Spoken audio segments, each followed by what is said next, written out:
Hello, and welcome back to the LLG Grapevine podcast. You're listening to Helen Bennett, LLG's Executive Director of Policy and Governance, and Dennis Hall, LLG Bulletin Editor. Hi, Dennis. Hello, Helen, and hi, everyone. Well, we're back after the summer break, and I very much hope all of you got some downtime to relax and recuperate. In our accompanying blog, we've provided commentary on what we think are the summer headlines for you, our members, by way of catch-up, some of which you may have missed while, I don't know, sunbathing, snorkeling, or just sitting in the garden. But here in the Grapevine podcast, we're going to focus on topics in the news from more recent weeks. So, Dennis, what's first today? Well, Helen, it's got to be that Epping case concerning asylum hotels and planning issues. The Court of Appeal has allowed an appeal over the High Court's decision to grant an interim injunction to Epping Forest District Council, blocking the use of a local hotel to accommodate asylum seekers. The Home Secretary was granted the right to intervene in the litigation, as she was plainly directly affected by the issues in the case, the Court of Appeal found. The court said that Mr. Justice Eyre had made a number of errors of principle that undermined his decision. Yeah, and Mr. Justice Eyre also granted the council an interim injunction at the end of August after finding that the balance of convenience favoured the council's application in light of the public interest in enforcing planning control and the loss of amenity of local residents. Now, the Home Secretary and the operators of the Bell Hotel, the Marnie Hotels, they both launched appeals. Now, the Court of Appeal's summary described the provision of accommodation for asylum seekers pursuant to the Home Secretary's statutory duty as, quote, a national issue requiring a structured response. Well, indeed, that seems to be the central point, Helen, because the court went on. Ad hoc interim injunction applications seeking closure of particular sites may each have some individual merit, but the judge's approach ignores the obvious consequence that closure of one site means that capacity needs to be identified elsewhere in the system and may incentivise local planning authorities who wish to remove asylum accommodation from their area to apply to the court urgently before capacity elsewhere in the system becomes exhausted. And the Court of Appeal found that the potential cumulative impact of such ad hoc applications was in itself a material consideration within the balance of convenience, but was not considered by the judge, perhaps because he did not have the advantage in reaching his decision of evidence and submissions from the Home Office. Yes, and regarding submissions from Epping that the protests operated as a trigger for the injunction application, the Court of Appeal said that the fact of protests outside a building is not obviously a matter falling within planning control. And that while we accept, the Court of Appeal said that whilst it accepts the judge was right to exercise considerable caution before attaching weight to the fact of the protests, including unlawful protests outside the hotel, he nonetheless gave weight in his evaluation to the fact that the protests were occurring and weighed them in the balance as a factor in favour of granting the injunction. Well, indeed. And the Court of Appeal said that if an outbreak of protests enhances the case for a planning injunction, this in itself runs the risk of acting as an impetus or incentive for further protests, some of which may be disorderly, around asylum accommodation.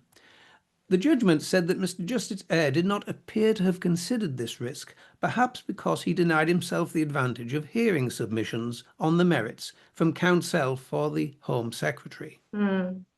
Well, the Court of Appeal also added that he failed to consider whether there would have been alternative measures to mitigate the disruption, such as the use of police powers under the Public Order Act 1986, or an application by the council to restrain unlawful protests. And the Court of Appeal decision also considered the delay in considering the hotel's efforts to obtain planning consent for the hotel's use. But that detail, it can be found in the postings in bulletin number 29 if anyone wants to delve into that a bit more. Yes, and the Court of Appeal ultimately found that the judge's approach to the balance of convenience exercise was seriously flawed in principle. And it added, The Epping residents' fear of crime was properly taken into account by the judge as a factor in favour of the grant of an injunction. He described it as being of limited weight, however. The appellants do not say it was irrelevant. The council does not say it should be decisive. We agree that it is relevant, but in our view, the court said, it is clearly outweighed in the American cyanamide balancing exercise by the undesirability of incentivising protests, by the desirability, in the interests of justice, of preserving the status quo for the relatively brief period leading up to the forthcoming trial, and by the range of public interest factors which, the court said, we have discussed in our judgment. Now, the final trial will take place in October, but there is an update to all this, to the story. Last Friday, Epping announced that they will make a direct appeal to the Supreme Court to overturn the Court of Appeal decision, an earlier permission request having been refused. Helen. Yeah, it's slightly complicated, isn't it, Dennis? It is. Hopefully we've tried to set that out as clear as we can. So Yeah. let's move on to other news. Now, the government has rejected a recommendation from the Local Government and Social Care Ombudsman that its complaint handling code be made mandatory, saying councils are best placed to decide whether to adopt it for themselves. That said, it has agreed in principle to the Ombudsman's call for its jurisdiction to be updated to ensure it is able to provide redress for all local government services, including those arrangements emerging through the devolution agenda. In a letter from Local Government Minister Baroness Taylor to Amardeep Samal, the Local Government and Social Care Ombudsman, she acknowledged that effectively holding local authorities to account for the vital public services they deliver is arguably more important than ever. Baroness Taylor also said that the Department for Education are working on the proposals to address broader systemic issues in the SEND system, and stated that the department recognised the importance of families' rights to redress, and she wants to work with the Ombudsman to develop comprehensive, clear, independent escalation routes where disputes or complaints cannot be resolved locally. We also learnt that the government will publish a schools white paper in the autumn, setting out its vision for SEND and broader schools reform. Yeah, well, it'll be interesting what's in that white paper. I think it could be highly diverse. I think it just depends what it says, but it's a contentious area, I think is the point. And we will, of course, report on all those developments as they come through here in the Grapevine and elsewhere. Shall we turn to new homes, Dennis? Well, yes. The government's New Homes Accelerator programme has sped up the delivery of nearly 100,000 new homes on large developments, the Ministry for Housing, Communities and Local Government has just claimed. And the initiative, which was established in August 2024, helps connect planning experts from the Ministry and Homes England with councils to accelerate the build-out of homes delayed by planning red tape. In the 12 months since launching the programme, the New Homes Accelerator has intervened by providing local areas with additional planning capacity and removing regulatory hurdles to help speed up the delivery of 36,000 new homes across England, according to the government. Yeah, and it said that the team has also driven forward planning proposals for another 63,000 homes through close engagement with arm's length bodies and other government departments. Now, the team is now going to tackle problems on 6 new sites, including Somerset, Guildford, Wigan in Aylesbury, and 2 further sites confirmed in London. I think that's Wigan and Aylesbury, 2 different places, of course. The government said that that concentrating on these 6 sites will, it claims, expedite delivery of more than 12,000 homes with at least 25% affordable housing. I know that term, affordable housing, again, is quite controversial across all sites. Yes, and former Deputy Prime Minister and Housing Secretary Angela Rayner had previously said government are continuing to take decisive action through the New Homes Accelerator to speed up the delivery of homes and meet the stretching 1.5 million homes target through the Plan for Change, and literally get spades in the ground to turn the tide on the housing crisis. A former Deputy Prime Minister. It's all going at speed, and we've lost our local government minister as well. So Indeed, and I'm sure um, we'll discuss this further. we certainly will. But let's hope actually that Yeah. they're not going to literally get spades in the ground, Dennis, because that's going to take an awfully No. long time to get the foundations dug. Let's move on and let's turn to the subject of single-sex spaces. Now, this is not the Scottish case exactly, but single-sex space policies. We have to go back in time a little bit because the EHRC, that being the Equality Human Rights Commission, has now completed its review of evidence from the government on single-sex space policies, which started in 2024. Yes, and back in May 2024, the previous government launched a call for input, seeking examples of policies that wrongly suggest that people have a legal right to access single-sex spaces and services according to their self-identified gender. And the government referred 404 examples to the Equalities Commission for review. And following its analysis, the Commission identified policies that misrepresented the Equality Act 2010, including from organisations across the policing, education and health sectors.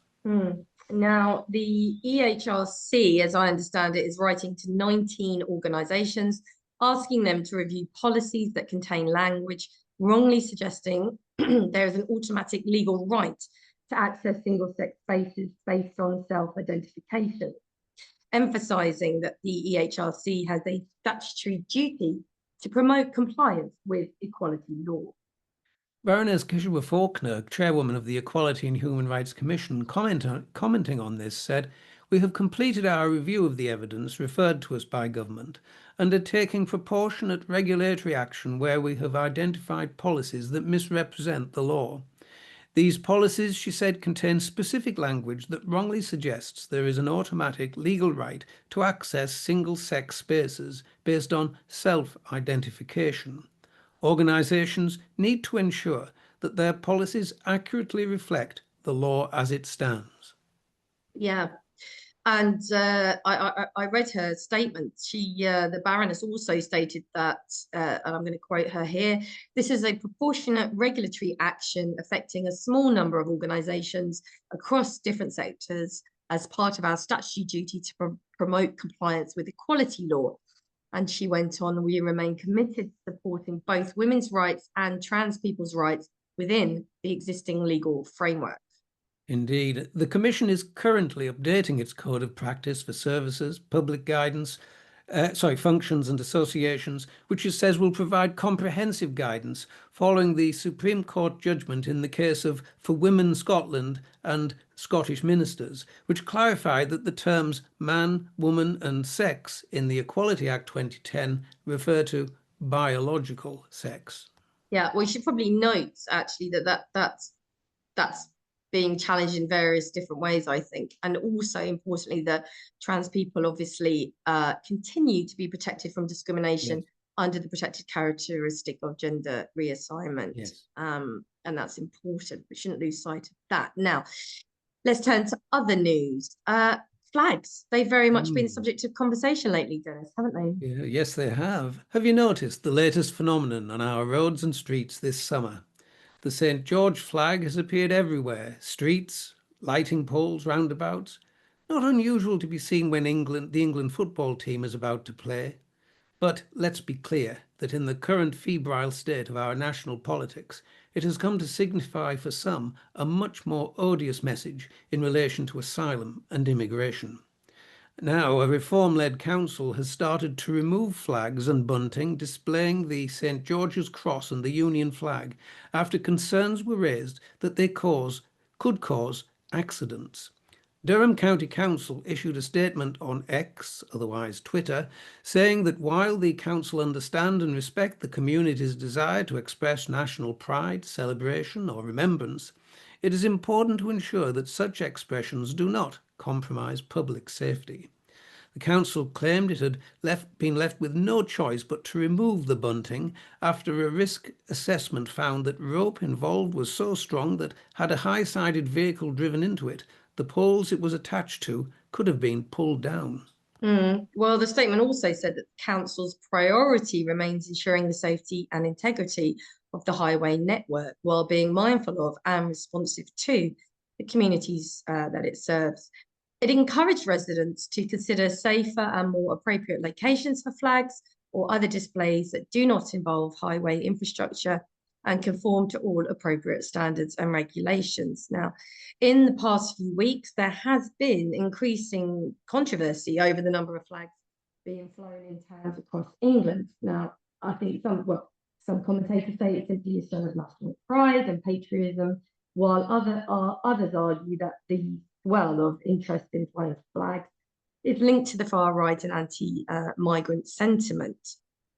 Incidents of vandalism have also been recorded, including red lines being sprayed painted onto white roundabouts to replicate the St. George's Cross. And actually, I've seen some of those myself, and I've also seen a line of footprints, red footprints walking away from it. So maybe the police will be able to follow those. I don't know.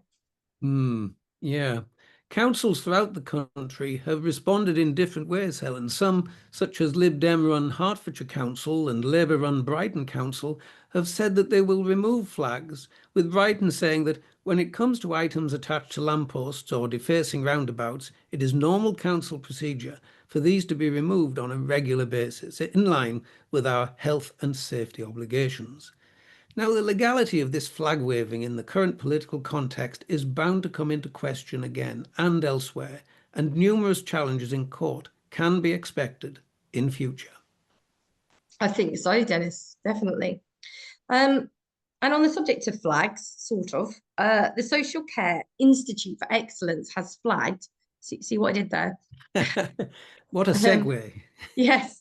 They flagged that a failure to act on long-delayed reforms to the Mental Capacity Act is contributing to preventable deaths, unlawful detentions, and growing human rights concerns. And this appears in a statement on their website.